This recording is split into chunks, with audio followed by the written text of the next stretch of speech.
It's a bigger version of Pittsburgh. It's an old steel area. That's not Wuhan today. Wuhan today is the AI. It's developing not just a robotic company. They're uplifting 9 million people in Wuhan. Their medicine is improved. Their infrastructure is improved. They have more construction jobs than ever before because they have to build so much to uplift the whole 9 million people. This is what Pittsburgh should have been and hasn't been. And I know, I'm from Western Pennsylvania. It's heartbreaking to me to watch what's happened to Pittsburgh over the last 30 or 40 years.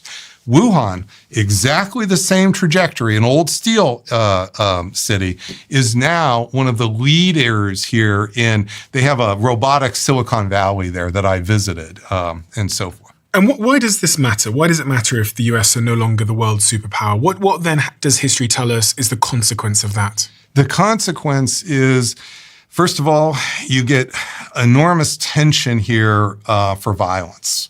So when you see big hegemonic shifts, that means when one leader, the world's number one, becomes replaced by another, bad things happen. This is what happened, how you got the wars between Britain and France. When they were fighting their wars, this is how you got essentially World War I, because of the rise and fall of Germany versus Russia versus Britain. So these rising and fall, they make a huge difference. Doesn't always happen. The one time it was peaceful was when America replaced Britain as number one. So just think about that. But other times have been very tense. So how does China feel that the US are now at war with the Middle East? So what's interesting is, to get ready for coming on here, I listened to the All In podcast, and I hope that's okay to talk about somebody else's podcast. I love that show. I think they're brilliant, by the way. I love it. But what they said, just in the most recent, is that Trump's playing a game for China. What they said is China's shaking in its boots,